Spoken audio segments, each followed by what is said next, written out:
اور پھر کویسچن یہ تھا کہ کیا نکاح اور ولیمہ ایک ساتھ کیا جا سکتا ہے کہ نہیں؟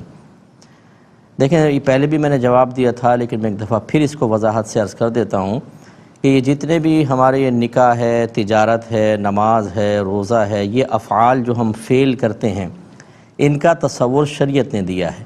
اگر یہ تصور شریعت نہ دیتی، ان کا طریقہ کار نہ بتاتی، تو ہم اپنی عقل سے اس کا ادراک نہیں کر سکتے تھے۔